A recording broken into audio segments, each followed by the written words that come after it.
వచ్చిన మీ అందరికీ కూడా మరొకసారి నా హృదయపూర్వక ఆహ్వానం పలుకుతూ ఉంటున్నానండి. ఈరోజు వాక్య అంశం ఏంటో నేను చెప్పాలని ఆశపడుతున్నాను. ప్రభువును దుఃఖపరిచేవి ఏంటి? ప్రభు కూడా దుఃఖపడతాడా? ఆయన కూడా వ్యసనక్రాంతుడని బైబిల్లో ఉంది. ఆయన కూడా నొచ్చుకుంటాడు, బాధపడతాడని బైబిల్ మనకి తెలియపరుస్తూ ఉంటుంది. సో ఎందుకు దేవుడు దుఃఖపడతాడు? Why will he be sad? ఎందుకు హృదయంలో నొచ్చుకుంటాడు అనే విషయాలు వీలైతే సమయము సహకరిస్తే 7-8 అంశాలు చెప్పాలని ఆశపడుతున్నాను బైబిల్లో నుండి. సో దేవుణ్ణి మనం దుఃఖపరిచే స్థితిలో మనం ఉన్నట్లయితే మన జీవితమే మరి పాడైన స్థితిగా ఉంటుంది. దేవుని ఉగ్రతకు లోనైన వారుగా ఉంటాము.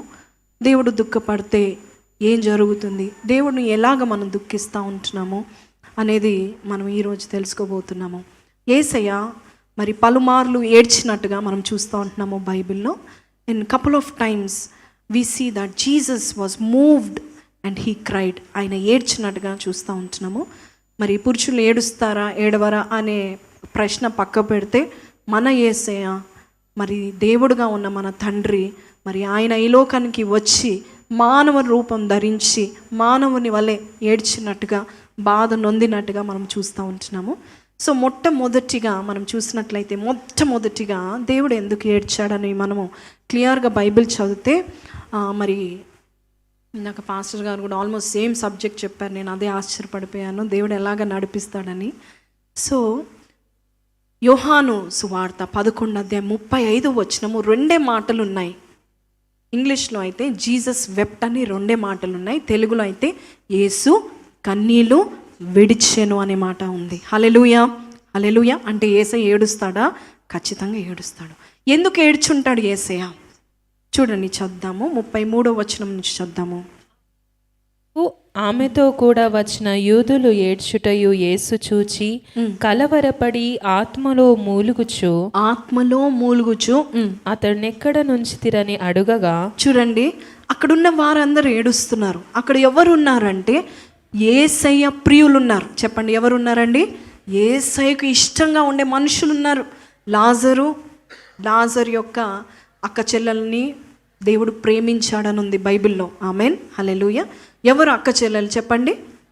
మార్తా, మరియా, లాజరు యొక్క సహోదరులు. దేవుడు యేసు ప్రభు తరచుగా వారి ఇంటికి వెళ్ళేవాడు, తరచుగా వారితో ఉండేవారు, వారిని ఎంతగానో ఇష్టపడినట్టుగా మనం చూస్తూ ఉంటున్నాము. అయితే ఈ లాజరు అనే ఆయన హఠాత్తుగా చనిపోతాడు. యేసయ్యకి తెలుసు ఆయనకు ఒక రోగం సోకింది, ఆయన చనిపోతాడు అని తెలుసు.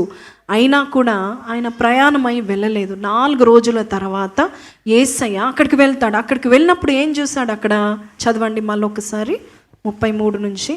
ఆమె ఏడ్చుటయు ఆమెతో కూడా వచ్చిన యూదులు ఏడ్చుటయు యేసు చూచి కలవరపడి ఆత్మలో మూలుగుచు. ఏడ్చుట చూచి కలవరపడి ఆత్మలో మూలుగుచు అతని ఎక్కడ నుంచి తిరని అడుగగా వారు ప్రభువా వచ్చి చూడమని ఆయనతో చెప్పిరి. యేసు కన్నీళ్లు విడిచెను. కాబట్టి యూదులు అతనిని ఎలాగు ప్రేమించెనో చూడుడని చెప్పుకొనిరి. హల్లెలూయా. కాబట్టి యూదులు ఏమనుకున్నారు? అతన్ని ఎలాగో ప్రేమించిరో. హల్లెలూయా. యేసు ఎందుకు ఏడుస్తారు? తన బిడ్డలు తనను యేసయ్య ఎవరినైతే ఎక్కువగా ప్రేమిస్తారు, యేసయ్య ఎక్కువగా కొంతమందిని ప్రేమిస్తారు. బైబిల్లో కూడా ఉంది, నా ముద్దు బిడ్డ అంటాడు దేవుడు. హల్లెలూయా. సో తన ఫేవరెట్ పీపుల్. బైబిల్లో 116 కీర్తనలో కూడా ఒక మంచి మాట ఉంది. తన భక్తులు యెహోవా భక్తుల మరణం 15 ఆయన దృష్టికి ఎంతో విలువైనది. భక్తులంటే ఇష్టపడతాడు. మొట్టమొదటిగా నీవు దేవుని యందు భక్తి శ్రద్ధలతో నువ్వు ఆయనని సేవించడానికి ఇక్కడ ఇంతమంది వచ్చారు కదా, ప్రతిరోజు మీరు అలాగే భక్తి పరులుగా ఉండి ప్రార్థన యందు వాక్యం యందు ఆయనతో సహవాసము చేయడానికి ఇష్టపడేవారు. ఎప్పుడు కూడా నేను అనుకుంటా ఉంటాను, ఈ కమ్యూనియన్ ప్రతి వారం పెట్టాలా, ప్రభు వల్ల ప్రతి వారం పెట్టాలా అన్నప్పుడు పరిశుద్ధాత్మ దేవుడు నాకు ఒకటే గుర్తు చేస్తూ ఉంటున్నాడు, ప్రతిసారి నువ్వు కమ్యూనియన్ ప్రభు బల్ల ఆరాధన చేసిన ప్రతిసారి కూడా దేవుడు మన మధ్యలో ఉండి ఆయన రక్తం ఆయన శరీరం మనకి తినిపించి మనల్ని పరిశుద్ధులుగా చేయడానికి ఆయన ఇష్టపడుతూ ఉంటున్నాడు.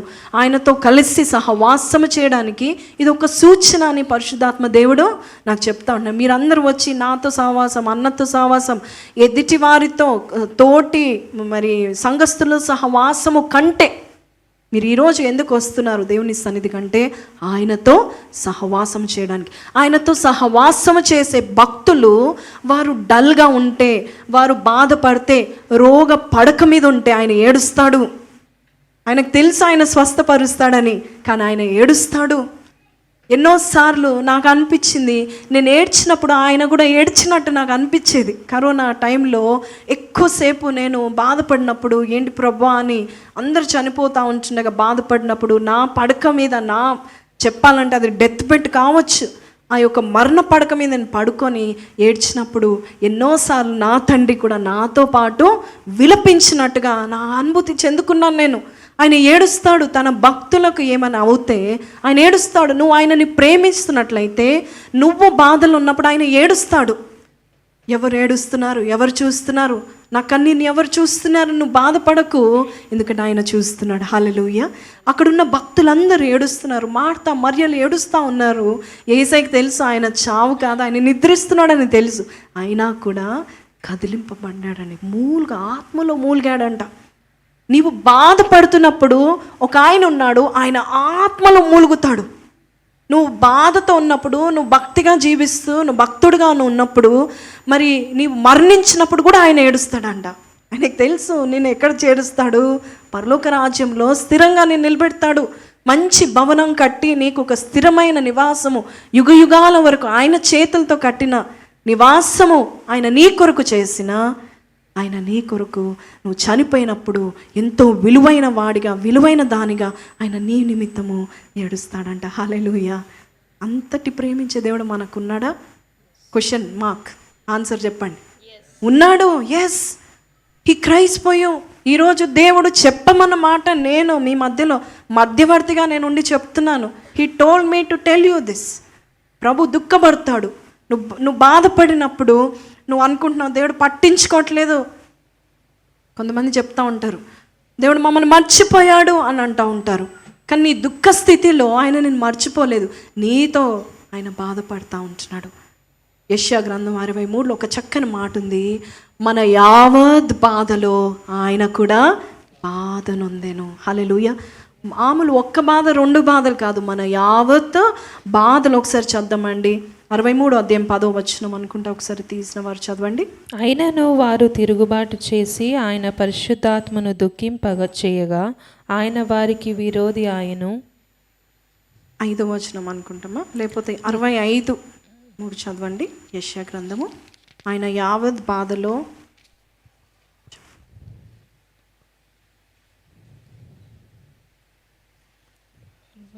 65లో అనుకుంటండి, చూడండి. నేను I want to open that verse. 63:9 sorry, క్షమించండి. 63:9 వారి యావత్ బాధలో ఆయన బాధ నొందెను. ఆయన సన్నిధి దూత వారిని రక్షించెను, ప్రేమ చేతను తాలిమి చేతను వారిని విమోచించెను. హల్లెలూయా. 63:9 గుర్తుపెట్టుకుందాం మనం. ఏంటండి, ఆయన యావత్ బాధల్లో, మన యావత్ బాధల్లో ఒక్క బాధ కాదు, మన ప్రతి బాధలో ఆయన బాధపడతాడు. నువ్వు అనుకుంటున్నావేమో దేవుని గురించి ఆయన పక్కగా చక్కగా తండ్రి కుడి పార్శ్వముల సింహాసనం మీద కూర్చొని ఉన్నాడు అనుకుంటున్నావు, కానీ నీ ప్రతి బాధ ఆయన గుర్తిస్తున్నాడు. ఆయన ఆత్మలో మూలుగుతాడు. నువ్వైనా కొంచెం కన్నీరు కార్చి కొంచెం అలాగుంటావు, కానీ ఆయన ఆత్మలో మూలుగుతాడు. ఆయన కన్నీటిని చూసి తండ్రి ఊరుకోడు. తన కుమారుడు, ఏకైక కుమారుడు కన్నీరు కారుస్తున్నాడు అని చెప్పి నీ బట్టి ఆయన కన్నీరు కారుస్తే ఆయన యేసే బట్టి నీకు ఆన్సర్ని దేవుడు దయచేస్తూ ఉంటాడు. కాబట్టి తన భక్తుల మరణము ఆయన దృష్టిలో విలువైనది.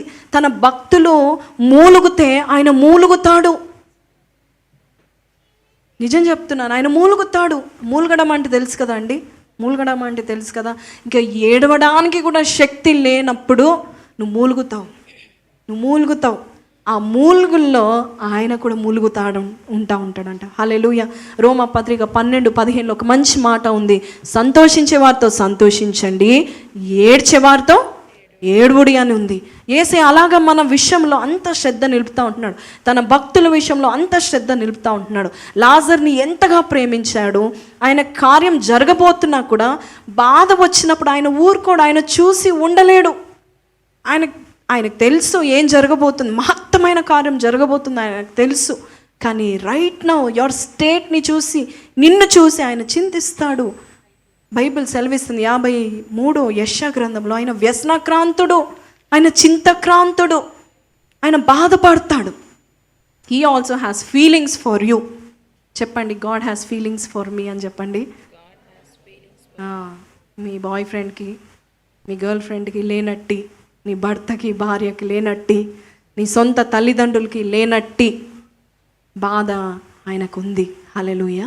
సో నువ్వు బాధపడినప్పుడు గుర్తుపెట్టుకో, ఆయన కూడా బాధపడతాడు. హల్లెలూయా. రెండవదిగా మనం చూస్తే ఆయన ఎప్పుడు బాధపడతాడు మనం చూద్దామండి.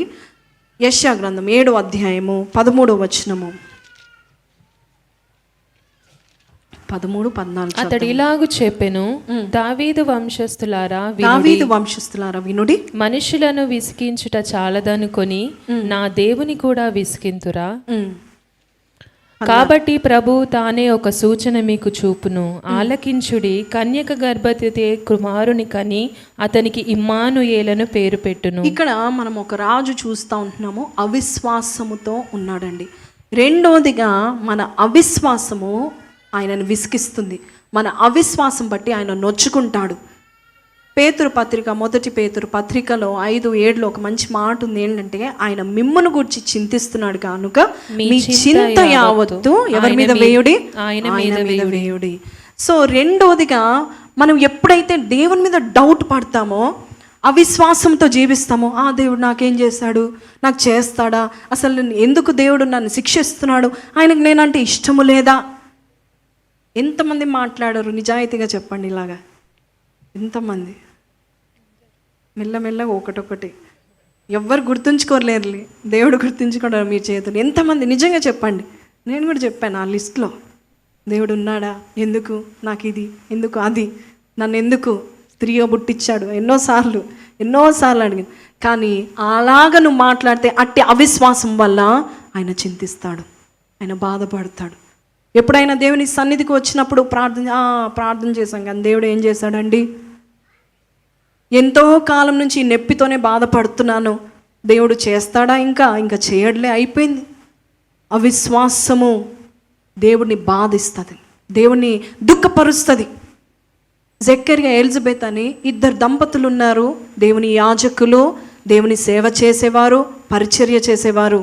ఒక రోజు చాలా కాలం తర్వాత, పెళ్ళైన చాలా కాలం తర్వాత దేవదూత మరి జక్కరియా మరి ఆలయంలో పరిచర్య చేస్తుండగా అక్కడ కనబడి ఏమంటాడండి, నీకొక కుమారుని దేవుడు దయచేయనై ఉన్నాడు అంటాడు. జక్కరియా అనుకుంటాడు, ఇంత ముసలి వారము, ఎలిజబెత్కి స్త్రీ ధర్మం కూడా అయిపోయింది, ఇప్పుడు పిల్లల్ని కండం ఏంటి అని అనుకుంటాడు. దేవదూత అంటాడు, నువ్వు కంటావు, ఆయన పేరు యోహాను అని పెట్టండి అని కూడా చెప్తాడు. అయినా కూడా ఆయన అవిశ్వాసముతో నిజంగా పుడతారా, ఎలాగవుతుంది అని ఒక అవిశ్వాసపు మాటలు మాట్లాడినాక దేవదూత అంటుంది, నువ్వు అవిశ్వాసిగా నువ్వు ఉన్నందుకు నీకు మాటలు రానికుండా చేస్తాను, ఎప్పుడైతే అది జరుగుతుందో అప్పుడు తిరిగి నీ మాటలు నీకు వస్తాయని చెప్పాడు. అవిశ్వాసం దేవుని దుఃఖపరుస్తుంది. మన పేరు విశ్వాసులమే, మనం బిలీవర్సే, కానీ మనం బిలీవే చేయము. దేవుణ్ణి మనం నమ్మము. దేవుడు నీకు ఇచ్చే వాగ్దానము నమ్మము. ఏంటండి, ప్రతి వారము దేవుడు నీకు ఒక వాగ్దానం ఇస్తున్నాడు. ఈరోజు దేవుడు మనందరికి ఒక వాగ్దానం ఇచ్చాడు. నేనైతే నిండు మనసుతో నమ్ముతాను, నిజంగా జరిగినాయి నా జీవితంలో ఆయన వాగ్దానం నేను స్వీకరిస్తాను. 3 సార్లు చెప్పాలా మీకు? స్వీకరించారా, ఆమెనని చెప్పండి, ఆమెనని చెప్పి. ఎందుకు 3 సార్లు చెప్పిస్తానంటే విశ్వాసముతో మీరు ఆమేన్ అని చెప్పినప్పుడు పరలోక గవిని కదులుతుందంట. దేవుని యొక్క కార్యం వెంబడే నీ జీవితంలో జరుగుతుంది. హల్లెలూయా. ఆమేన్ అంటే అవునుగాక. మనం అలాగా విశ్వాసంతో ఉండము. యూదులందరూ ఒకసారి మరి చిన్నతనం నుంచే మరి చిన్న బాయ్స్ 11 years నుంచి యూదులకు మరి చిన్న బాయ్స్కి స్పెషల్ ట్రైనింగ్ ఇస్తూ ఉంటారంట. అయితే ఒక టీచర్ అన్నాడంట, ఒక టీచర్ అన్నాడంట, పిల్లలందరినీ కూర్చోబెట్టి ప్రత్యేకంగా మరి అంటా ఉన్నాడంట, మరి మోషే 120 సంవత్సరాలు జీవించాడు, అబ్రహాం అయితే ఇంకా 175 జీవించాడు. నువ్వు నమ్మినట్లయితే నీకు కూడా దేవుడు అంతటి ఆయుష్ ఇస్తాడని అక్కడ వచ్చిన క్లాస్లో పిల్లలకు 11 ఏళ్ళ పిల్లలకు చెప్పాడంట. అప్పుడు ఒక్కడే ఒక అబ్బాయి ఆమేన్ అని అన్నాడంట. హల్లెలూయా. ఏమన్నాడు? ఆమేన్ అని గట్టిగా అన్నాడంట. తర్వాత వారందరూ బయటికి వచ్చినాక, ఏంట్రా నువ్వు 120 సంవత్సరాలు జీవిస్తావు, ఆయన చెప్పేది బాగానే ఉంది, నువ్వు చెప్పేది ఆమెను కూడా బాగానే ఉంది అని చెప్పారంట. అని చెప్పిన తర్వాత ప్రతిసారి కూడా ఆయన విశ్వసించాడు. మా మాస్టర్ ఏం చెప్పాడు? 120 సంవత్సరాలు జీవిస్తా అని చెప్పాడు, నేను నమ్ముతున్నాను, నేను ఆమెనని చెప్పాను, దేవుడు నాకు దయచేస్తాడని. ఆయన పెద్దగా అయిపోయి 80 ఏళ్ళకి ఆయన స్నేహితుల్లో చాలామంది చనిపోయారంట. 90 ఏళ్ళకి ఇంకో కొంతమంది చనిపోయారు. అయితే 96, 97 yearsకి ఒక ఫ్రెండ్ ఉన్నాడంట. అదేంట్రా నేను 96, 97కి వచ్చాను, నువ్వు ఇంకా చావలేదు ఏంటి? అప్పుడు ఎప్పుడో నువ్వు చెప్పింది ఆమేన్ అన్నది ఇప్పుడు కూడా జరుగుతుందంటే జరుగుతుంది. నేను నీకంటే 120 సంవత్సరాలు నేను బ్రతికి చూపిస్తాను, నాకు దేవుని పట్ల అంత విశ్వాసం ఉందన్నాడంట. హల్లెలూయా. నిజంగా 120 సంవత్సరాలు జీవించాడంట. అంటే విశ్వాసాన్ని దేవుడు ఘనపరుస్తాడు. నీ విశ్వాసమే నిన్ను స్వస్థపరిచే, నీ విశ్వాసం బట్టి నువ్వు బాగుపడ్డావని దేవుడు చెప్తా ఉంటున్నాడు. కానీ కొంతమందికి దేవుడు ఎన్ని సూచనలు ఇచ్చినా, ఆ సూచనలు ఎన్ని దేవుడు చూపించినా, ఎన్ని గొప్ప సాక్ష్యాలు వినిపించినా మా దగ్గరికి అది జరగదు, అది రాదు అని చెప్తా ఉంటారు. అప్పుడు దేవుడు నొచ్చుకుంటాడంట. నా మీద నమ్మకం లేదా? నా మీద ఎందుకు అంత డౌట్? ఏంటంటే ఒక భర్తని భార్య డౌట్ చేసింది అనుకోండి, ఎవరైనా నొచ్చుకుంటారు కదా. ఆయన మంచిగా జీవిస్తూ ఆమె కొరకు కమిటెడ్గా ఉంటే, ఒక భార్య ప్రతి విషయంలో ఆయనను డౌట్ చేస్తూ ఉంటుంటే ఎవరికైనా నొప్పి వేస్తుంది కదా. అలాగే దేవుడు కూడా అంతే. నువ్వు అవిశ్వాసంగా ఉన్నప్పుడు దేవుడు నొచ్చుకుంటాడు. కానీ నీవు నీ చింత యావత్తు ఆయన మీద వేసినప్పుడు ఆయన సంతోషంగా స్వీకరిస్తాడు. మీరు ఈ సమయంలో సన్నిధికి వచ్చారు కదా, దేవుని సన్నిధికి వచ్చి నా బరువైన, నా బాధ్యత, నా మూట ఇక్కడ పెట్టి నేను వెళ్తాను, ఆయన చూసుకుంటాడు, నా చింత యావత్తు ఆయన వేసుకుంటాడు అని నువ్వు వచ్చినట్లయితే నీ చింత యావత్తు ఆయన వేసుకుంటాడు. హల్లెలూయా. ఆయనని మనం సంతోషపరచాలి. మూడవదిగా మనం చూసినట్లయితే పాపము ఆయనని మరి ఆయాస పెడుతుందండి.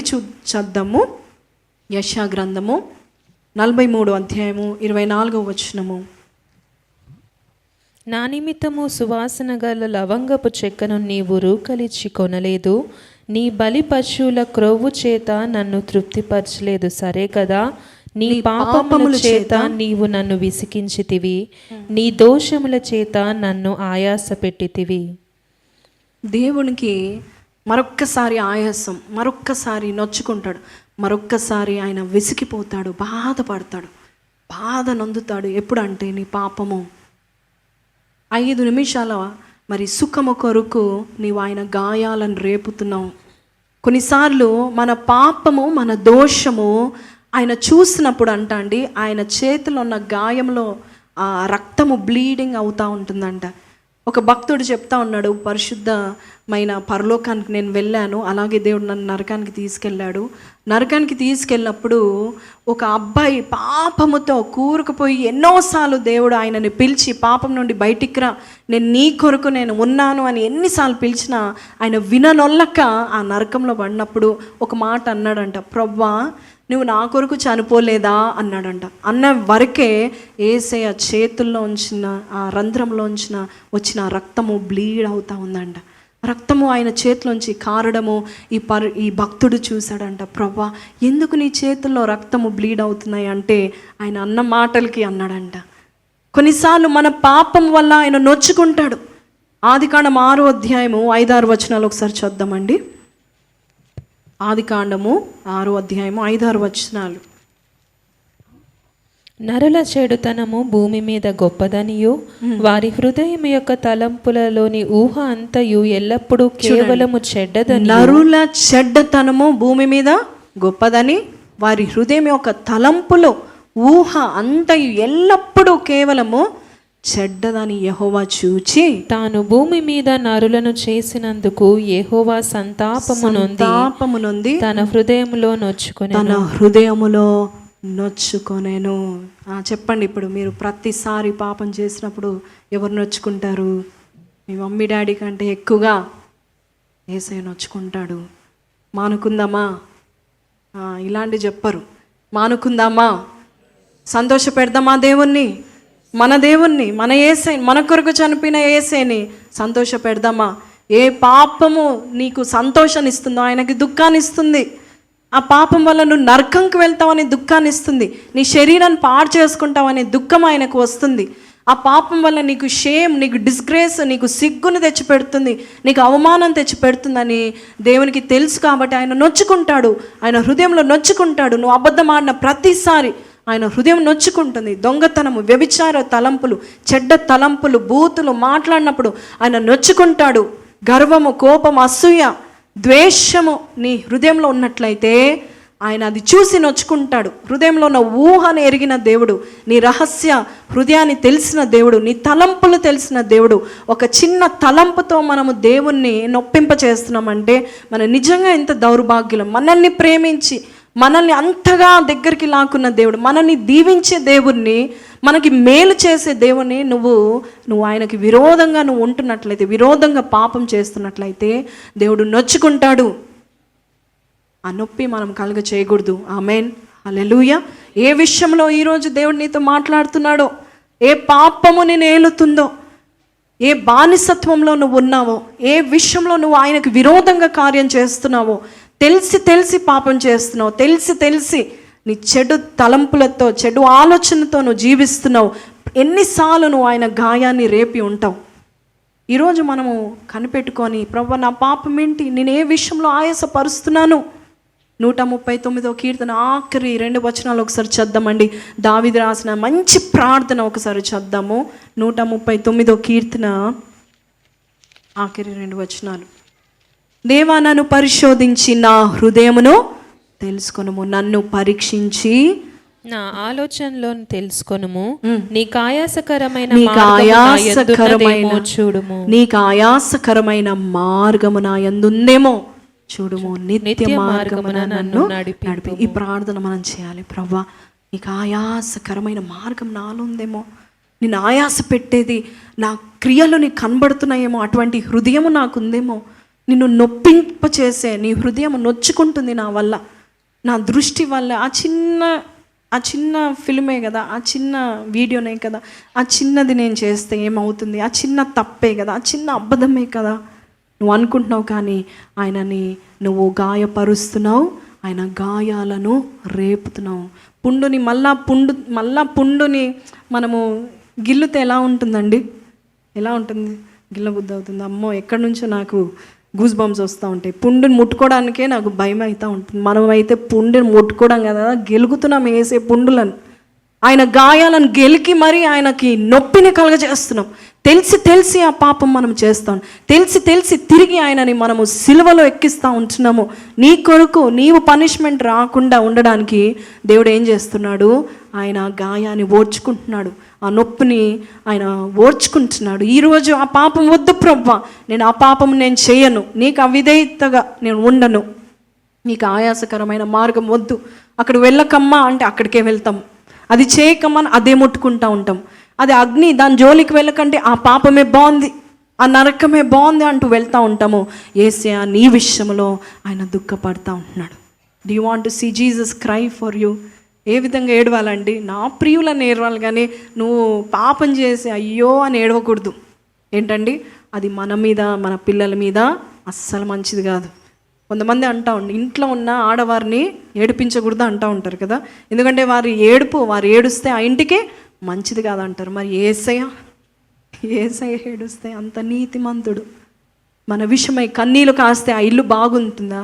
మన భవిష్యత్తు బాగుంటుందా? నీ విషయంలో ఆయన బాధపడితే, నువ్వు చేసే క్రియలు బట్టి, అపవిత్ర కార్యాలు బట్టి ఆయన బాధపడతా ఉంటే నీకు ఏ విషయంలో నీకు దీవెన? We have to stop it immediately. దానికి మనము ఇలాంటి ప్రార్థన చేయాలి. దావీదు ప్రార్థన, నీకు ఆయాసకరమైన మార్గము నాలో ఉందేమో నువ్వు పరిశోధించి నా నీతి మార్గంలో నన్ను నడిపించుము అని మనము ప్రార్థన చేయాలి. 4వదిగా మనం చూసినట్లయితే మార్కు సువార్త 3వ అధ్యాయము 5వ వచనం చదువుదామండి.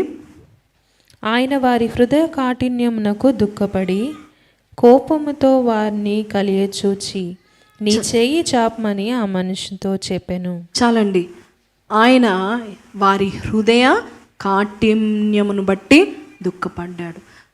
పాపం లేని వారికి కొంతమందికి కఠినమైన హృదయం ఉంటుంది, మొండి హృదయాలు ఉంటాయి. కఠినం అన్నమాట. వారికి ఎంత చెప్పినా కదలరు, ప్రార్థన చేయరు, భక్తి మార్గంలో ఉండరు, దేవుని ఆశ్చర్య కార్యాలు చూడరు, వినరు, ఇష్టపడరు, దేవుని వాక్యం ఇష్టపడరు, లోకం బాగుందంటారు. అలాంటి కఠిన హృదయాలకు దేవుడు చెప్తున్నాడు, నీ కఠిన హృదయం బట్టి నేను దుఃఖపడతా ఉంటున్నా. మొండిగా ఉంటారు, వారికి తెలుసు సరైన మార్గం తెలుసు కానీ వెళ్ళరు. అలాంటి హృదయాలను దేవుడు చూసి ఆయన బాధపడుతున్నాడు. చూడండి మార్కు 3:5లో వారి కఠిన హృదయాన్ని బట్టి ఆయన దుఃఖపడి, కోపము వచ్చింది దేవునికి. నీ విషయంలో నీ కఠిన హృదయాన్ని బట్టి ఆయన దుఃఖపడితే ఆయన కోపం వస్తూ ఉంటుంది. 95వ కీర్తన 8-10 వచనాలు ఒకసారి చద్దాము. దాంట్లో కఠినాత్ములు తిరుగుబాటు చేసేవారు. ఒకసారి చదవండి ఆ మాట. Psalm 95:8-10. అరణ్యమందు మోరిబా యొద్ద మీరు కఠినపరుచుకున్నట్లు. ఎక్కడ కఠినపరుచుకున్నారు? ఇజ్రాయేలు. అసలు ఇజ్రాయేల్ ఎవరు తెలుసా అండి? దేవుని యొక్క జ్యేష్ఠ కుమారులుగా పిలువబడిన వారు. చదవడానికి సమయం లేదు కానీ నిర్గమకాండం 4వ అధ్యాయం 22 నుంచి మనం చదివితే, ఐగుప్తి రాజుకి, ఫరోకి నువ్వు చెప్పు, ఈ యూదులు ఎవరు? నా జ్యేష్ఠ కుమారులు, నా పిల్లలు, నా ఫస్ట్ బార్న్. మీరందరూ ఎవరు? దేవునికి జ్యేష్ఠులు.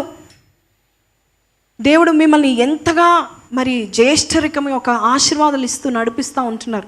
ఈ యూదులు ఏం చేశారు? అరణ్యములో దేవుని శోధించారు, వారి హృదయాలను కఠినపరుచుకున్నారు. ఎన్ని అద్భుతాలు చూసినా అదే రీతిగా బండ కదలనట్టుగా బండ హృదయాలు కలిగి ఉంటున్నారు.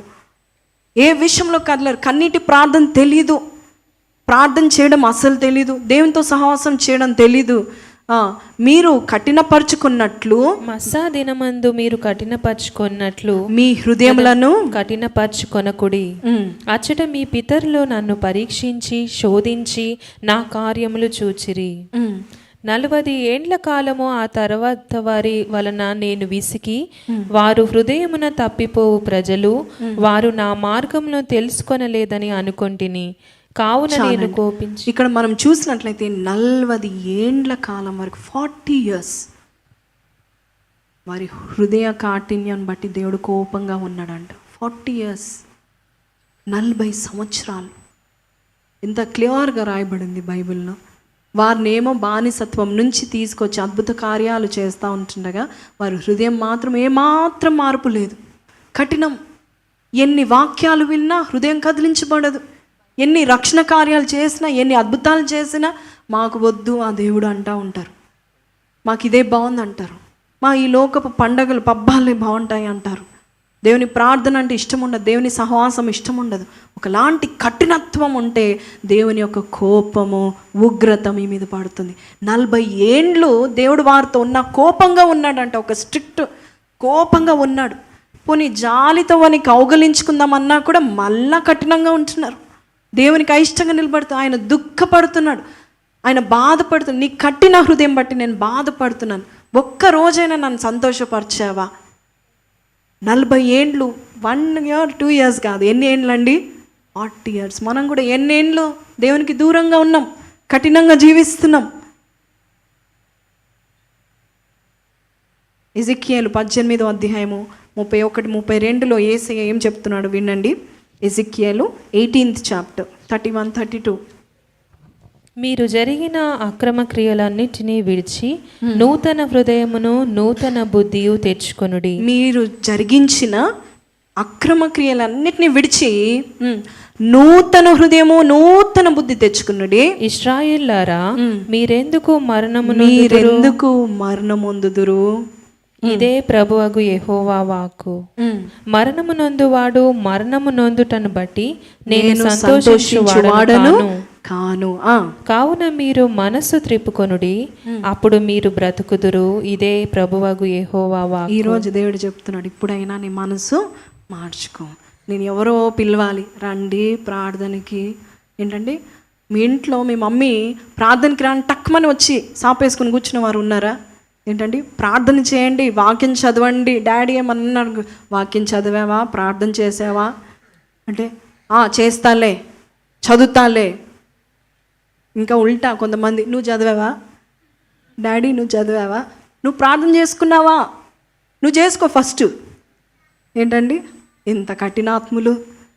ఏంటండి, ఈ లోకంలో మనుషులందరూ అలాగే తయారవుతూ ఉంటున్నారు. నో బడి దేవుని కొరకు నిలబడాలి, దేవుని భక్తిలో ఉండాలి.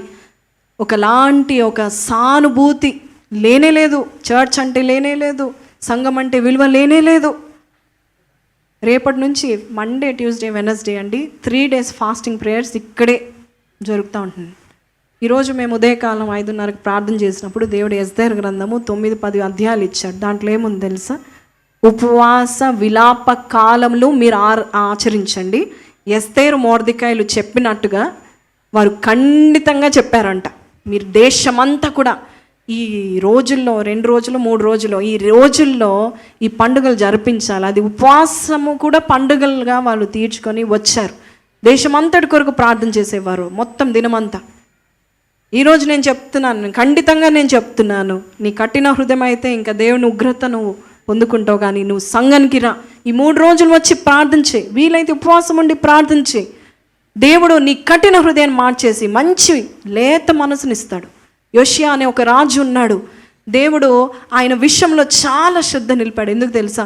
దేవుడు ఆయనకి ఒక పనిష్మెంట్ ఉంటుంది, దేశానికి పనిష్మెంట్ ఉంటుంది అనగానే వెంటనే యోషియా అనే రాజు బట్టలు చింపుకొని బూడిదను వేసుకొని తగ్గించుకొని దేవుని సన్నిధికి వచ్చాడు. దేవుడు అన్నాడు, నీ మంచి మనస్సును బట్టి ఆ శిక్షను నువ్వు తప్పించుకుంటావు అన్నాడు. హల్లెలూయా. మనం మంచి కఠినాత్ములుగా మనం ఉంటున్నాము. ప్రార్థన అంటే ఇష్టం ఉండదు, దేవుడు అంటే ఇష్టం ఉండదు, వాక్యం విందామంటే ఇష్టం ఉండదు.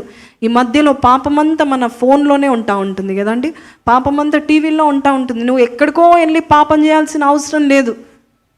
నువ్వు కఠినపరుచుకుంటున్నావు. దేవుడు చెప్పిన పని విషయంలో నువ్వు కఠినంగా ఉంటున్నావు. దేవుడు చెప్తున్న కార్యాలు చేయకుండా నువ్వు కఠినంగా ఉంటున్నావు. నీ కఠినం బట్టి నా ఉగ్రత నీ మీద, నీ కుటుంబం మీద పడుతుంది, జాగ్రత్త అని దేవుడు చెప్తా ఉంటున్నాడు. మీతో దేవుడు ఏమైనా చెప్పాడా? అది మీరు చేయకుండా కఠినంగా ఉన్నట్లయితే దేవుని ఉగ్రత మన మీద పడుతుందండి. ఆయన బాధపడితే ఇట్ ఈస్ వెరీ డేంజరస్. ఆయన మన విషయంలో నొచ్చుకుంటే, ఆ టైంలో నోవా టైంలో దేవుడు నొచ్చుకున్నాడని ఉంది కదా, తన హృదయంలో నొచ్చుకున్నప్పుడు ఏం జరిగింది? ప్రళయం వచ్చింది. ఒక్క మనుషుడు కూడా మిగలకుండా నోవా కుటుంబము 8 మంది మాత్రమే. దేవుడు అంతగా నీతిమంతుడు కనబడతాడా? నా మాటకు లోబడేవారు ఉన్నారా? ఆయన చూస్తూ ఉంటాడు. నోవా ఒక్కడే కఠిన ఆత్ముడుగా లేడు. దేవుడు చెప్పింది ఒక ఓడ కట్టమంటే, ఆ కాలంలో ఓడ అంటేనే తెలియదు, అటువంటిది ఆయనకు లోబడి చేసి ఉన్నాడు. దేవుడు ఆ కుటుంబాన్ని దేవుడు బహుగా దీవించాడు. నీవు కఠినంగా ఉంటున్నావేమో, ప్రార్థన అన్నా, సంఘం అన్నా, ప్రేయర్ టైం అన్నా నువ్వు ఇష్టపడట్లేదు. ఈ లోక సమాచారాలు అన్నీ కావాలి నీకు, కానీ దేవుని వాక్యం నువ్వు చదవట్లేదు. దేవుడు వద్దన్న పని నువ్వు చేస్తూ ఉంటున్నావు, చేయవలసిన పని నువ్వు చేయకుండా మానుకుంటున్నావు. నీ హృదయం ఎలాగుంది? దేవుని దృష్టిలో కఠినంగా ఉంటుంది. సో అది మనం మానుకుందాం. 5వదిగా మనం చద్దామండి, న్యాయాధిపతులు 10వ అధ్యాయం 13-16 వరకు చద్దాము.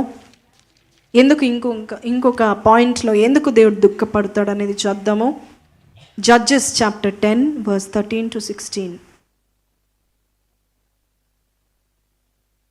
చదవండి.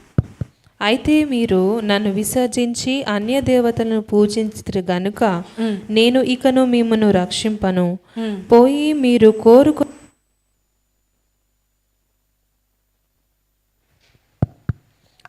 మీరు కోరుకొనిన దేవతలను మొరపెట్టుకొనుడి, మీ శ్రమ కాలమున అవి మిమ్మును రక్షించునేమో అని ఇశ్రాయేలుతో సెలవిచ్చెను. అప్పుడు ఇశ్రాయేలు మేము మేము పాపము చేసి ఉన్నాము, నీ దృష్టికి ఏది అనుకూలమో దాని చెప్పున మాకు చేయుము, దయచేసి నేడు మమ్మను రక్షింపుమని చెప్పి ఉమ్, అన్య దేవతలను తొలగింపగా ఆయన ఆత్మ ఇశ్రాయేళ్లను కలిగిన దురవస్థను చూచి సహింపలేకపోయెను. పోయాను. హల్లెలూయా. నాలుగవదిగా దేవుడు ఎందుకు దుఃఖపడతాడంటే, నీవు తిరుగుబాటు చేశావు, అన్య దేవతలను పూజించావు, దేవుని మర్చిపోయావు. కానీ దేవుడు ఒకసారి వార్నింగ్ ఇచ్చినప్పుడు, లేదు నువ్వు ఇలాగ చేస్తున్నావు అని చెప్పినప్పుడు, ఈ 14వ వచనంలో మనం చూసినట్లయితే వారు ఏం చేశారండి? రిపెంట్ అయ్యారు, పశ్చాత్తాపడ్డారు. చూడండి ఏం చెప్పారు వారు? నువ్వు కోరినట్టే నువ్వు చేయి ప్రభువా, మేము తప్పు చేశాము నాయనా. 14వ వచనం పెట్టండి, స్క్రీన్లో పెట్టండి, నేను చదువుతాను. పోయి మీరు కోరుకున్న దేవతలకు మొరపెట్టుకోండి అని దేవుడు కోపంగా చెప్పినప్పుడు 15వ వచనము, అప్పుడు ఇశ్రాయేలీయులు మేము పాపము చేసి ఉన్నాము. ఆమేన్, హల్లెలూయా. దేవుడు ఎప్పుడు దుఃఖపడతాడు తెలుసా? నువ్వు పాపం చేస్తున్నావు, నీ దృష్టికి ఏది అనుకూలం నువ్వు చేయి ప్రభువా అని నీవు తగ్గించుకొని ఒక పశ్చాత్తాపన ప్రార్థన నువ్వు చేసినప్పుడు 16వ వచనంలో మనం చూద్దాము ఎంత చక్కగా దేవుడు చెప్తున్నాడు. యెహోవాను సేవింపవలెనని తమ మధ్య నుండి తొలగింపగా ఆయన ఆత్మ ఇశ్రాయేలుకు కలిగిన దురవస్థను చూచి సహించలేకపోయాడు. హల్లెలూయా. మనం చేసిన క్రియలు పాపం చేసి ఉంటాము, కానీ నువ్వు పశ్చాత్తాపడితే నీ దురవస్థను చూస్తాడంట. అయ్యో నేను ఎంతగా నేను కోపంగా నేను ఒక ఆజ్ఞ ఇచ్చాను, లేక కోపంగా నేను ఒక మాట నేను వదిలేశాను, మీరు శిక్షింపబడును గాక అని చెప్పాను అని మన దురవస్థను చూసి ఆయన సహించడంట. Oh my child is repenting. లూకాసు వార్త 15వ అధ్యాయంలో కూడా మనం చూస్తున్నాం, ఒక తండ్రి మరి చిన్న కుమారుడు, తప్పిపోయిన కుమారుడు విషయంలో ఆయన బాధపడ్డాడు, కానీ తిరిగి వచ్చినప్పుడు ఆయన చాలా సంతోషపడ్డాడు. హల్లెలూయా. ఆయన మర్చిపోదాము, చచ్చిపోయాడులే అనుకోవచ్చు, కానీ ఆయనని చూసినప్పుడు తిరిగి ఆయన ఉప్పొంగిపోయాడు. యేసయ్య మాత్రము నువ్వు తిరిగి ఆయన దగ్గరికి వస్తే కన్నీళ్ళు గారుస్తాడంట అండి. హల్లెలూయా. మీకు అర్థమవుతుందా? అర్థం కావట్లేదా? అర్థమవుతుందా? మీరు తప్పు చేసినప్పుడు మీ మమ్మీ కొట్టింది నిన్ను, మళ్ళా తిరిగి అవును నేను తప్పు చేస్తాను, నాకు సరిపోయింది దెబ్బలు, కరెక్ట్గా చేసావు మమ్మీ అని నువ్వు వచ్చావు అనుకో, నీ మమ్మీ ఏడుస్తుంది. ఎలా ఉంటుంది? అలాగ దేవుడు మనల్ని అలాగ ప్రేమిస్తూ ఉంటాడంట. నువ్వు తప్పు చేసినప్పుడు నువ్వు తెలుసుకొని ఆయన యొద్దకు వచ్చినప్పుడు ఆయన సహించలేడంట, ఆయన ఏడుస్తాడంట. లూకాసు వార్త 15వ అధ్యాయంలో పరలోకపు తండ్రి ప్రేమను చూస్తా ఆయన మీద పడి కౌగిలించి ముద్దులు పెట్టినట్టుగా దేవుడు నువ్వు పశ్చాత్తాపడినప్పుడు ఆయన సహించడు.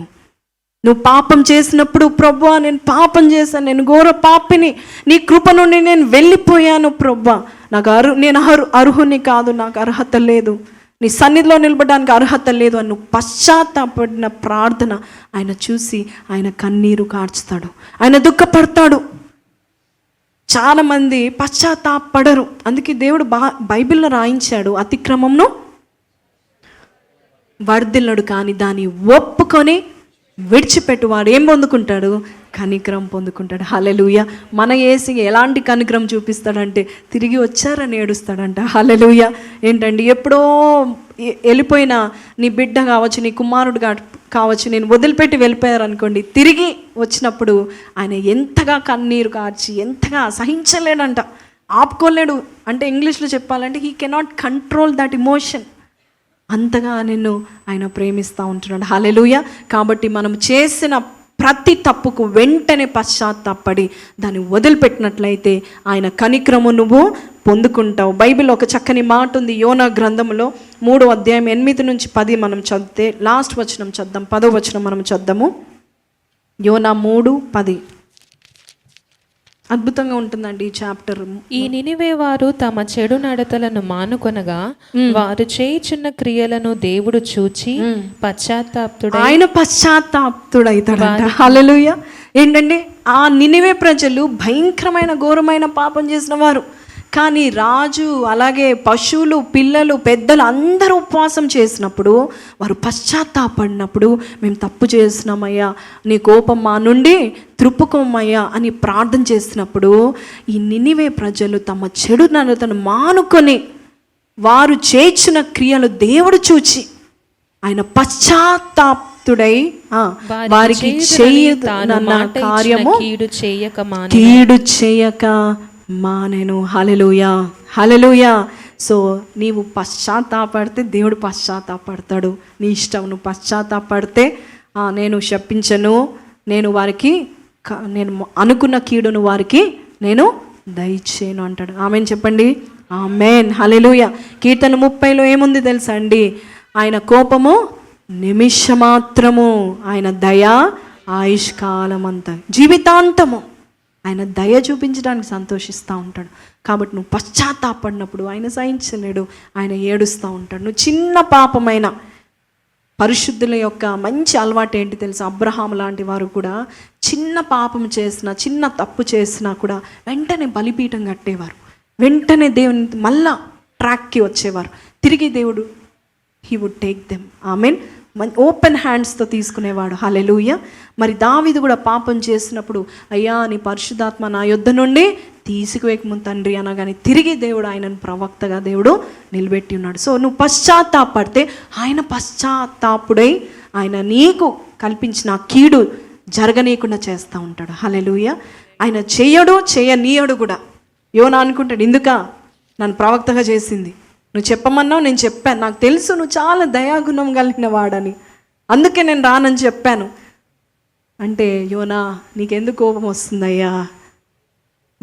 ఆ సొర చెట్టును చూడు, నువ్వు దాన్ని విత్తలేదు, పెంచలేదు, కానీ పెరిగి మంచిగా నీకు నీడ ఇచ్చేయగానే అది వాడిపోయాగా నువ్వు కోపం తెచ్చుకున్నావు. మరి నేను, నా ప్రజలు, నా బిడ్డలు పశ్చాత్తాపడినప్పుడు నేను పశ్చాత్తాపడతాను. హల్లెలూయా. హీ విల్ క్రై, ఆయన దుఃఖిస్తాడు నువ్వు ఏడ్చినప్పుడు. ఇట్స్ ఓకే, ఆయన ఏడ్చుకుంటే నిన్ను స్వీకరిస్తాడు. ఆరోదిగా మనం చూద్దామండి, దేవుని దుఃఖపరిచే ఇంకో కార్యము తిరుగుబాటు. యెషయా ఇందాక మనం చదివాము, 63:10 మనం చదుదాము. ఐజియా 63:10. సమయం ఆసనం అవుతుంది. I want to finish. తిరుగుబాటు చేసి ఆయన పరిశుద్ధాత్మను దుఃఖింపజేయగా ఆయన వారికి విరోధి ఆయను, తానే వారితో యుద్ధము చేసి. చూడండి ఎంత భయంకరం. వారు తిరుగుబాటు చేసి ఎవరిని దుఃఖపరిచారు? పరిశుద్ధాత్మను దుఃఖింపచేయగా ఆయన వారికి విరోధిగా. తిరుగుబాటు అంటే ఏంటి? దేవుడు ఇది చెయ్యు అంటే అది చేయకుండా ఇంకోటి చేయడము. బైబిల్లో 1 సమూయేలు 15:22 నుంచి మనం చూసినట్లయితే, నీవు బలులు అర్పించట కంటే వినయం విధేయతను చూపిస్తే చాలు అంటాడు. ఒకసారి చద్దామండి. 1 సమూయేలు 15:22-23. అందుకు సమూయేలు తాను సెలవిచ్చిన ఆజ్ఞను ఒకడు గైకొనుట వలన యెహోవా సంతోషించినట్లు ఒకడు దహన బలులను అర్పించుట వలన ఆయన సంతోషించిన ఆలోచించుము. బలులు అర్పించుట కంటే ఆజ్ఞను గైకొనుటయు, పొట్టేళ్ల క్రొవ్వు అర్పించుట కంటే మాట వినుటయు శ్రేష్టము. తిరుగుబాటు చేయుట సోదె చెప్పుట, సోద చెప్పుటను పాపముతో సమానము. తిరుగుబాటు ఆయనకి సంతోషము తెచ్చిపెట్టదు. ఆయన దుఃఖపడతా ఉంటాడు. సౌలు విషయంలో దుఃఖపడ్డాడు. సౌలుకు ఒకటి చెప్తే సౌలు ఇంకొకటి చేశాడు, దుఃఖపడిపోయాడు. సమూయేలుతో చెప్పిస్తాడు, నువ్వు ఇలాగ చేసావు అంటే ఆయన పశ్చాత్తాపడలేదు. అప్పుడు దేవుడు అంటాడు, నా హృదయానుసారుడైన వ్యక్తిని నేను కనుగొన్నాను, సౌలు బదులు ఆయనని నేను నా ప్రజలకు రాజుగా నేను నిలబెడతా అన్నాడు. తిరుగుబాటు. దేవుడు ఒక్కటి చెప్తే అది చేయకుండా నువ్వు వ్యతిరేకంగా చేసావు అనుకో, నువ్వు ఏం చేస్తున్నావు? తిరుగుబాటు. మండే టు సాటర్డే మనం ఏం చేస్తున్నామో ఇదే పోతా ఉంటున్నామా? ఆయనని దుఃఖపరుస్తూ ఉంటున్నామా? 78వ కీర్తనలో ఒక చక్కని మాట ఉంది, 40-41 మనం చూస్తే, వారి తిరుగుబాటు వల్ల ఆయన నొచ్చుకున్నాడు, ఆయన వ్యసన పడ్డాడని మనం చూస్తాం. ఆయనను విసిగించారు. దేవుని శోధిస్తున్నాం, మనం విసిగిస్తున్నాం మన తిరుగుబాటు తనం బట్టి. ఆయన చెప్పింది మనం చేద్దాము. ఆయన ఎప్పుడు చెప్తాడు? ప్రతిదినం నీతో మాట్లాడతాడు, వాక్యానుసారంగా దేవుడు మాట్లాడతాడు. ఆదివారం ఇలాగా దేవుని సేవకుల ద్వారా మాట్లాడుతూ ఉంటాడు. దేవుడు చెప్పింది నువ్వు చేయడానికి ఇష్టపడినట్లయితే గొప్ప దీవెనలు పొందుకుంటావు. నువ్వు బలులు కూడా అర్పించాల్సిన అవసరం లేదు అంటున్నాడు దేవుడు. నీవు తిరుగుబాటు చేస్తూ నా హృదయాన్ని నొప్పిస్తూ ఉంటున్నావు, నాకు అయిష్టమైన కార్యం చేస్తూ ఉంటున్నావు, ఇది చెయ్యు అంటే అది చేయము. మీ ఇంట్లో ప్రార్థన పెట్టుకోండి, పెట్టుకోము. రేపు పెట్టుకుంటా ప్రభా, శాలరీ వచ్చినాక పెట్టుకుంటా ప్రభా, చెప్పిన వెంటనే మీరు చేసి చూడండి, శాలరీ ఆ రోజే పడేస్తాడు దేవుడు మీ అకౌంట్లో. హల్లెలూయా. యూ షుడ్ జస్ట్ లిసన్, అంతే. ఒక కుక్కకి మనం ఆర్డర్ ఇస్తాం, ఓనర్ ఏమి ఇస్తాడు? సిట్ అంటే సిట్, స్టాండ్ అంటే స్టాండ్. దాన్ని ఏమంటాం? ఆ కుక్కని ఫెయిత్ఫుల్ డాగ్ అంటాం. అంటామా లేదా? మరి మనల్ని ఏమంటారు? దేవుడు అంటాడు, కూర్చో, అక్కడికి వెళ్ళకు, ఇక్కడ ఉండు, నా సన్నిధిలో గడుపు. మనం వినం. మనం ఏం చేస్తున్నాం? తిరుగుబాటు చేస్తూ ఉంటున్నాం. ఆయన కోపాన్ని, ఆయనకు ఒక ఉద్రేకాన్ని మనం ప్రవోక్ చేస్తున్నాము, శోధిస్తున్నాం, విసిగిస్తున్నాం. ఒక తండ్రిని, ఒక తల్లిని, ఒక కుమారుడు విసిగిస్తే వాడి యొక్క భవిష్యత్తు ఆరిపోయిన చీకట్లో ఆరిపోయినట్టుగా ఆయన దీపం ఉంటుంది. తిరుగుబాటుతో మనం ఉంటా ఉంటే మనం కూడా దేవునికి మనం అలా కనబడుతున్నాం. మన జీవితం అంతా కూడా ఒక తిరుగుబాటు జీవితం. దేవుడు చెప్పిందే చేయము, ఉల్టా చేస్తూ ఉంటాం. We have to listen. దేవుడు కొన్నిసార్లు నా విషయంలో కూడా చెప్పాడు, 7 days 21 days ఉపవాసం ఉండు అన్నాడు. 7 days ఉండగలిగాను నేను. ఆ తర్వాత ఏదో వచ్చింది అంతే. నా శరీరం అంతా పాడు చేసుకున్నాను, అనారోగ్యం వచ్చేసింది. అప్పుడే అనుకున్నా, నాకు ఎందుకు ఈ అనారోగ్యం, ఎందుకు ఈ బీపీ వచ్చిందంటే అప్పుడు 21 days ఉపవాసం ఉండమని నేను 7 days చేయగలిగాను అనుకున్నాను. ఎన్నోసార్లు దేవుడు మనకి చెప్తాడు ఏది జరగబోతుందో దానికి ముందే 3 గంటల సేపు ప్రార్థన చేయండి, లేక ఇలాగ మీరు కుటుంబ ప్రార్థన పెట్టుకోండి. అన్నీ చేస్తాం, పండగలకు వెళ్తాం, కానీ కుటుంబ ప్రార్థన మాత్రం చేయం. ఆయన నొప్పిస్తూ ఉంటున్నాము. ఆ తిరుగుబాటుతనము దేవునికి ఇష్టము లేదు. ఆయన వ్యసన పడినట్టుగా మనం చూస్తూ ఉంటున్నాం. హల్లెలూయా. ఏలి కుమారులు మరి తిరుగుబాటుతనంతో వారు సేవ చేశారు. తిరుగుబాటు, దేవుడు చెప్పింది ఒకటి, చేసేది ఒకటి. దేవుడు వారిని చంపివేసినట్టుగా మనం చూస్తూ ఉంటున్నాము. అందుకు దేవుడు అంటున్నాడు, నన్ను గనపరచు వారిని నేను గనపరుస్తాను, నన్ను తృణీకరించు వారిని నేను తృణీకరిస్తాను. ఆయన నొప్పించి, ఆయన నొచ్చుకొని మాట చెప్పకూడదు నీ విషయంలో.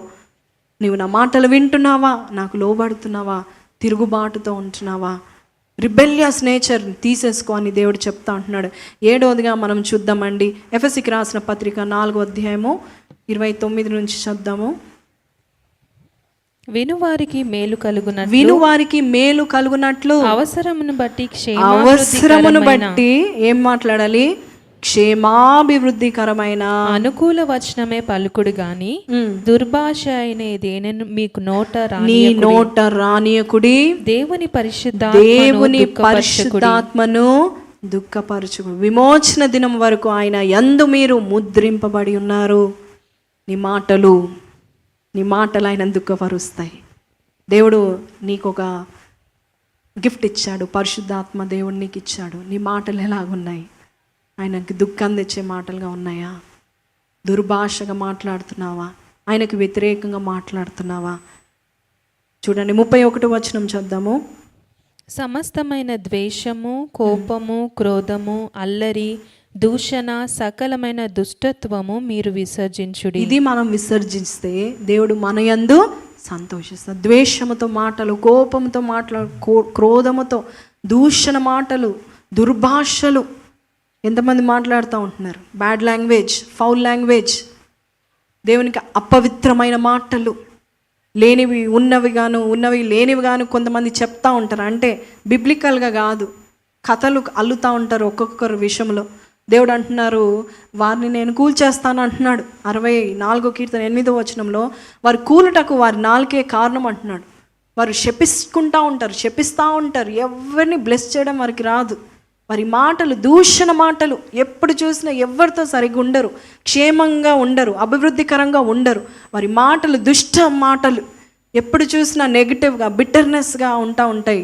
అలాంటి మాటలు నాకు ఇష్టం ఉండవని దేవుడు చెప్తా ఉంటున్నాడు. నీవు అలాంటి మాటల్లో నువ్వు ఉన్నట్లయితే అక్కడి నుంచి వీలైతే లేసి వెళ్ళిపో, లేదంటే దేవుడు నీ బట్టి దుఃఖపడతాడు.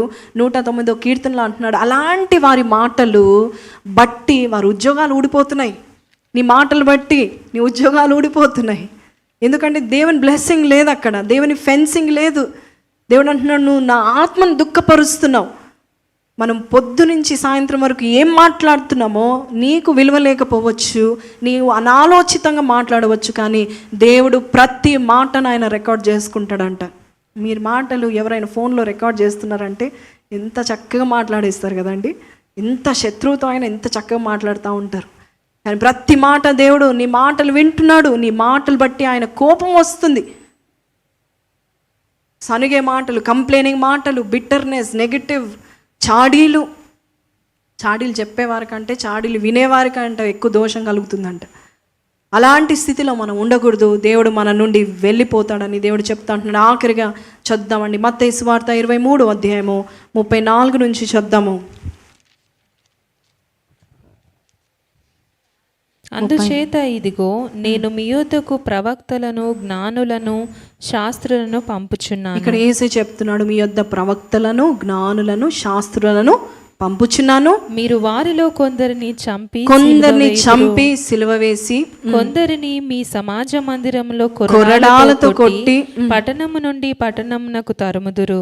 నీతిమంతుడైన హేబేలు రక్తము మొదలుకొని బలిపీఠమునకును దేవాలయమునకును మధ్య మీరు చంపిన బరకియా కుమారుడగు జకర్యా రక్తము వరకు భూమి మీద చిందింపబడిన నీతిమంతుల రక్తమంతయు మీ మీదకి వచ్చును. ఇవన్నీ ఈ తరము వారి మీదికి వచ్చునని మీతో నిశ్చయంగా చెప్పుచున్నాను. యెరూషలేమా, యెరూషలేమా, యెరూషలేమా, ప్రవక్తలను చంపుచు నీ యొద్దకు పంపబడిన వారిని రాళ్లతో కొట్టుచును. నీ యొద్దకు పంపబడిన నీతిమంతులు, సేవకులు, పరిచారకులు, కోడి తన పిల్లలను రెక్కల క్రిందకి ఎలాగు చేర్చుకున్నో అలాగే నేనును నీ పిల్లలను ఎన్నో మార్లు చేర్చుకొనవలనని ఉంటిని గాని మీరు ఒల్లకపోయితిరి. ఇదిగో మీ ఇల్లు మీకు విడువబడి ఉన్నది. ఇది మొదలుకొని ప్రభు పేరిట వచ్చువాడు స్తుతింపబడును గాకని మీరు చెప్పు వరకు నన్ను చూడరని మీతో చెప్పుచున్నాను. ఎంత కోపంగా చెప్పాడు, ఎంత దుఃఖంతో చెప్పాడు. యెరూషలేమా, యెరూషలేమా, నీ యొద్దకే నేను ప్రవక్తలను, జ్ఞానులను, శాస్త్రులను, సేవకులను, అపోస్తులను, శిష్యులను, నా పరిచారకులను, దైవజనులను పంపిస్తూ ఉంటున్నాను. కానీ మీరు వారిని హింసిస్తున్నారు, కానీ మీరు వారిని మరి నొప్పిస్తున్నారు, పర్సిక్యూట్ చేస్తున్నారు. కాబట్టి ఆయన దుఃఖపడతాడు. సేవకులు దుఃఖపడితే దేవుడు ఖచ్చితంగా, ఇందాక భక్తులు దుఃఖపడితేనే దేవుడు ఏడ్చాడంటే, ఆయన పంపించిన సేవకులు, ఆయన నామమున వచ్చిన సేవకుల్ని మీరు దుఃఖం తెచ్చినట్లయితే మీరు ఖచ్చితంగా మీరు ఏమంటున్నాడు యేసే, యెరూషలేమా, యెరూషలేమా, వారి రక్తము, వారి కన్నీరు మీ మీద, మీ దేశం మీద పడుతుందని దేవుడు చెప్పాడు. స్టెఫెన్ని కూడా చంపుతున్నారండి. ఎట్లాగా చంపుతున్నాడు? రాళ్ళతో కొట్టి చంపుతా ఉంటున్నాడు. స్టెఫెన్ ఏం చేశాడు తెలుసా? పరలోకం వైపు చూశాడు. ఏం జరిగింది? అక్కడ ఆకాశము తెరవబడి తండ్రి కుడి పార్శ్వమున యేసయ్యని చూశాడు. ఎలాగున్నాడు యేసయ్య అంటే? కూర్చోలేదు, ఆయన నిలబడి ఉన్నాడు. నా కుమారుడు, నా శిష్యుణ్ణి చంపుతున్నారు, దే ఆర్ పర్సిక్యూటింగ్ హిమ్.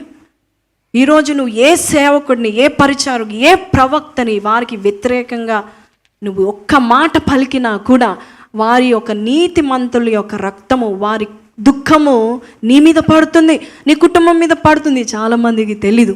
అందుకే వారి జోలికి వెళ్ళకండి, నీతిమంతుల జోలికి నువ్వు వెళ్ళకు. ఎందుకంటే వారిని నువ్వు ముట్టుకున్నట్లయితే నువ్వు నా కనుబొమ్మను ముట్టుకున్నట్లయితే. స్టెఫెను చనిపోయేటప్పుడు యేసయ్య లేచి నిలబడ్డాడు. సౌలు తన బిడ్డలను హింసిస్తున్నప్పుడు ఏమన్నాడు? సౌలా, సౌలా, నన్నేలా నీవు హింసిస్తున్నావు అంటున్నాడు. చాలా జాగ్రత్తగా ఉండాలి. ఎందుకంటే ఆయన సేవకులు దుఃఖపడితే, నీ విషయంలో ఏడుస్తే, చాలామంది జ్ఞానవంతులు అలాంటి పనులు చేయరు. వారికి ఎంత కోపం ఉన్నా ఏదో మళ్ళా తిరిగి కలుసుకోవాలనుకుంటారు, కానీ వారి మీద ఎటువంటిది. నువ్వు జ్ఞాపకం చేసుకో, సంఖ్యాకాండం 12వ అధ్యాయంలో సొంత అన్ననే మోషే విషయంలో మాట్లాడినప్పుడు మోషే గురించి దేవుడు ఒక మంచి మాట చెప్తున్నాడు. వెంటనే పిలుస్తాడు, కమ్అవుట్ అంటాడు. అహరోను, మిర్యాము బయటికి రండి, మోషే నువ్వు కూడా రా, మీరు ముగ్గురు నాకు కనబడండి అని అంటాడు. అనగానే వారు వచ్చేయంగానే అంటాడు, నా సేవకుడైన మోషే అట్టి వాడు కాడు అంటాడు. హల్లెలూయా. నా ఇల్లంతటిలో నమ్మకమైన వాడు. కాబట్టి ఒక తండ్రి నేను ఉమ్మి వేస్తే ఎలాగుంటుందో అలాగే నేను నీ మీద ఉమ్మి వేస్తున్నాను అంటున్నాడు. ఎందుకు దేవుని మనం దుఃఖపరుస్తున్నామంటే అన్ని విషయాలు బాగానే ఉంటాం, దేవునికి లోబడతాం, కానీ సేవకులు అంటే కొంతమంది గిట్టదండి. ఈ మధ్య చాలా వీడియోస్ చూస్తూ ఉంటున్నాను. సేవకులనే టార్గెట్ చేసే క్రైస్తవులు ఉన్నారు, బిలీవర్స్ ఉన్నారు.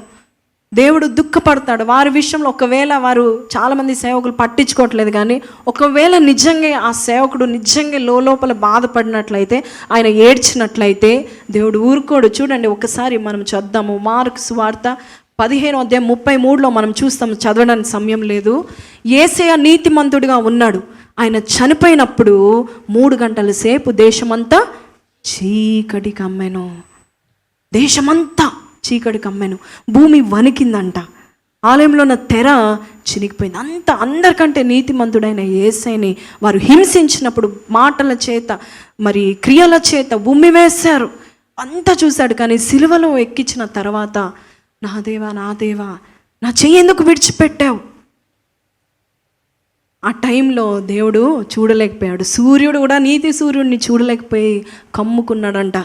ఈరోజు దేవుడు అంటున్నాడు, నీవు నీ సేవకునికి వ్యతిరేకంగా నువ్వు ఏదైతే మాట్లాడుతున్నావో, నీ ఉద్యోగం ఉంటుంది అనుకుంటున్నావా, నీ స్థితి బాగుంటుంది అనుకుంటున్నావా, వారు దుఃఖపడితే నేను వారి గురించి ఏడ్చినట్లయితే నీ భవిష్యత్తు బాగోదు.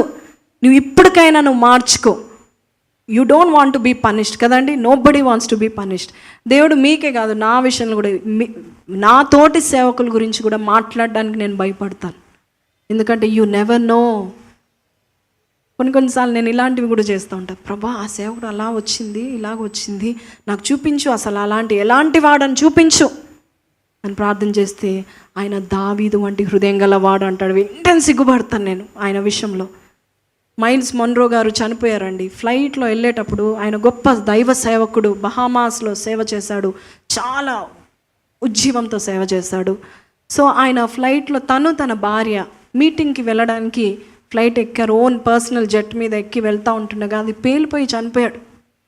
2015లో 16లో అనుకుంటా. అప్పుడు నేను ప్రార్థన చేశాను. అందరు కూడా ఈయన నిజమైన సేవకుడు కాదు, లేకపోతే దేవుని భద్రత ఉంటుంది కదా ఏంటి అని అందరు కూడా కింద కమెంట్స్ వేస్తూ ఉంటున్నారు. ఆయన వాక్యాలు మంచివి కాదు, ఆయన వాక్యాలు విన్నవారు అందరూ కూడా దే ఆర్ వేస్ట్, అది అనేసి చెప్తా ఉన్నారు. అటువంటి సమయంలో నేను ప్రార్థన చేశాను, ప్రభా వీళ్ళందరూ ఇలా చెప్తున్నాడు, ఎందుకు ఆయన నువ్వు అలాగ చంపావు, ఎందుకు అది అనుమతించావు అని నేను ప్రార్థన చేస్తే, నా సేవకుడి మీద ఒక్క మాట నేను పడనన్నాడు. హల్లెలూయా. నేను సిగ్గుపడ్డాను. ప్రభా నాకు డౌట్ వచ్చి నేను నిన్ను అడిగాను చూడు, నిజంగా నా తప్పు ప్రభా, నన్ను క్షమించు అన్నాను. You never know what God, his plans are different. దేవుడు ఎందుకు దినకర్ గారికి ఆయనకు అంత రోగం వచ్చింది, ఆయన ఏదో తప్పు చేశాడు అని చాలామంది వీడియోస్ రాస్తూ ఉన్నారు, పెడతా ఉంటున్నారు. ఆయన ఇలాంటి వారు అలాంటి వారు, మనకు అవసరం లేదు.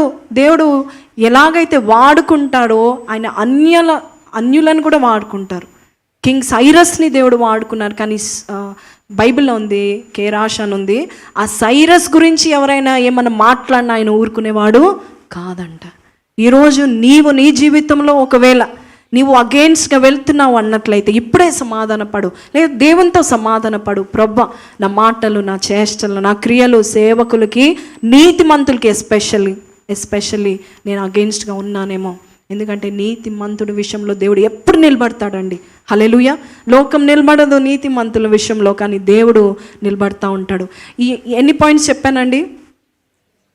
చాలా ఉన్నాయి రెఫరెన్సెస్ చెప్పడానికి. నేను ఇంతటితో ఆపిస్తాను. ఒక్కసారి మీరు చెప్పండి, ఫస్ట్ పాయింట్ ఏంటి? దేవుడు దుఃఖించడానికి ఫస్ట్ పాయింట్ ఏంటి? తన భక్తులు దుఃఖపడినప్పుడు. రెండోది, అవిశ్వాసముతో ఉంటే నువ్వు దేవుడు దుఃఖపడతాడు. మూడోది పాపము. నాలుగోది, మన బ్రదర్స్ అందరూ నిద్రపోవడానికి వచ్చారు. ఏంటండి, బ్రదర్స్ అందరు సైలెంట్ ఉన్నారు. చెప్తే విందాం, గుర్తుంటే ఉంచుకుందాం హృదయంలో.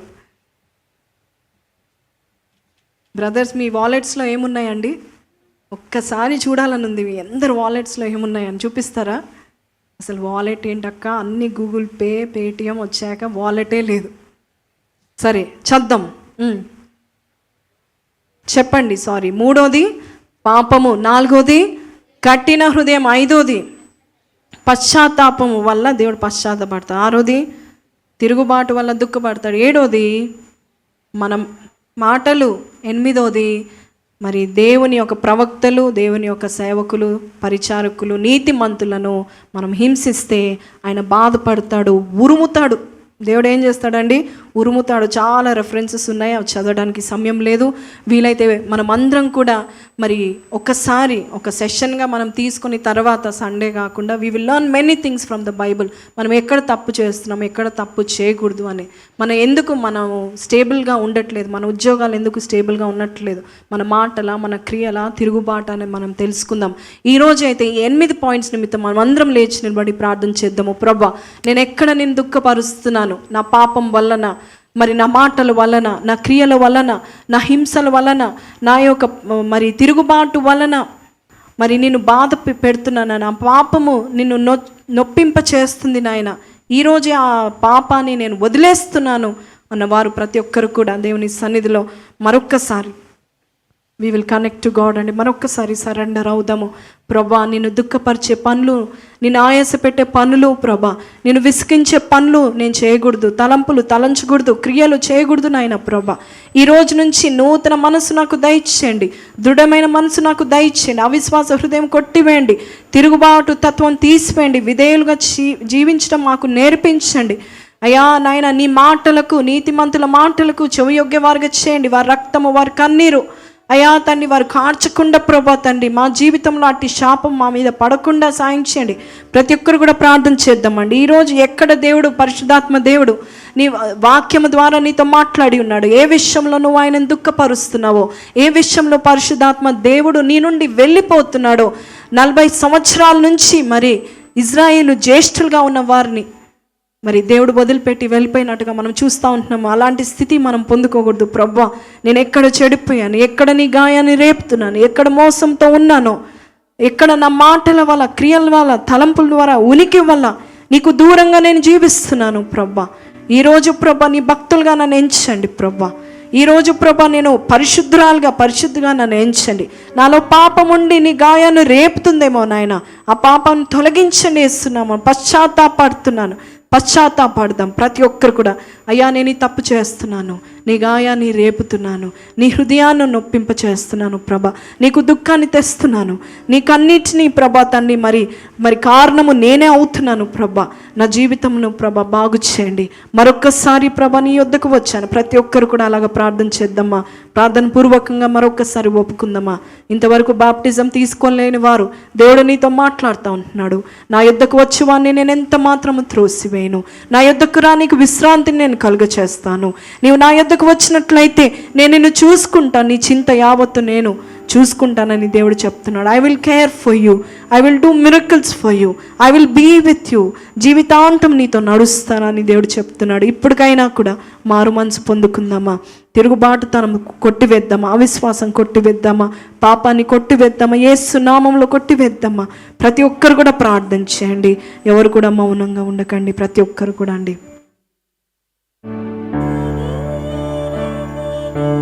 చెడిపోతేనే యేసుని గాయము విప్పితిని, ఎరిగి ఎరిగినే చెడిపోతేనే యేసుని గాయము విప్పితిని, మోసపోతి నేను దృష్టి తొలగితి, నా చూడ నిన్ను చూడనిమ్ము,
యేసయ్యా, నా రక్షక, నా విమోచక నీకు వందనాలు నాయనా. నేను దుఃఖించే పనులు ఈ రోజు నుంచి మేము తలపెట్టకూడదు నాయనా ప్రభా. 8 అంశాలు మాకు బయలుపరిచావు. ఏ అంశంలో మేము పడిపోతున్నామో, ఏ అంశంలో నీకు దుఃఖాన్ని తెచ్చిపెడుతున్నామో అయ్యా, మా యొద్ద నుండి, మా జీవితం నుంచి తొలగించండి. మా మాటలు, చూపులు, క్రియలు, మా తలంపులు, మా ఉనికి ప్రభా సమస్తము నీ చేతిలో పెడుతున్నాము నాయనా ప్రభా. అయ్యా, తెలియకుండా ఎన్నో అయ్యా తండ్రి ఉగ్రతకు పాలవుతున్నాం. నిన్ను దుఃఖపరిచి మేము మా జీవితాంతం ఉగ్రతకు పాలవుతున్నాము నాయనా ప్రభా. యేసయ్య, ఈరోజు పలికిన ఆ యొక్క 8 మాటల్లో ప్రభా తండ్రి యేసయ్య, మేము ఏ ఒక్కట్లో పడిపోకుండా సహాయం చేయండి నాయనా ప్రభా. అయ్యా, మమ్మల్ని ప్రేమించే దేవుడవు నాయనా ప్రభా. మా విషయంలో ప్రేమతో నువ్వు అయ్యా తండ్రి దుఃఖపడాలి కానీ ప్రభా, బాధతో అయ్యా తండ్రి సహనము కోల్పోయేంతగా ప్రభా తిరుగుబాటు మాలో ఉంటే తీసివేయండి నాయనా ప్రభా. ఈరోజు విన్న వాక్యాన్ని సైతాన్ని ఎత్తుకొని పోకుండా మా హృదయాలలో భద్రపరచండి నాయనా ప్రభా. దుఃఖాన్ని తెచ్చిపెట్టే వారుగా నీ బిడ్డలుగా మేము ఉండకూడదు నాయనా ప్రభా. హోషేయ గ్రంథంలో 11 అధ్యాయంలో నువ్వు చెప్పావు, నా హృదయం నీ కొరకు వెళ్తూ నీకు నడక నేర్పించాను కదా, ఈ రోజు నుంచి మళ్ళా నేను నీ యొద్దకు వస్తానని చెప్పావు నాయన. ఈ రోజు నుంచి ప్రభా అయ్యా మేము అయ్యా తన్ని నీతో పాటు సహవాసం చేసిన సంతోషముగాను అయ్యా మాతో కలిసి నడిచేంత ప్రభా సంతోషముని కలిగించే బిడ్డలుగా మమ్మల్ని చేయమని అడుగుచున్నాను.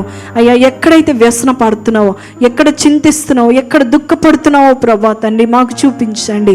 ఏ ఏరియాలో మిమ్మల్ని బాధిస్తున్నామో మాకు చూపించండి ప్రభా. నీ గాయాలు రేపే పనులు మేము చేయకుండా సహాయం చేయండి. ప్రతి బిడ్డను జ్ఞాపకం చేసుకోండి. లోకపరంగా జీవిస్తున్న వారితోనూ మాట్లాడండి. ఇంకా రక్షణ పొందుకొని వారితోనూ మాట్లాడండి ప్రభా తండ్రి. ఇదే మిక్కిలి అనుకూలమైన సమయము, రక్షణ కాలమని చెప్పే దేవుడవు నాయనా ప్రభా. నీవే సహాయం చేసి నడిపించమని మరొకసారి ఈ సమయాన్ని నీకు అర్పిస్తున్నాను. నీ బిడ్డలు ప్రార్థనను నీ ఆలయంలో నుండి విని వారికి తృప్తిని, సమృద్ధిని దయచేస్తావని నమ్ముచున్నాను ప్రభా.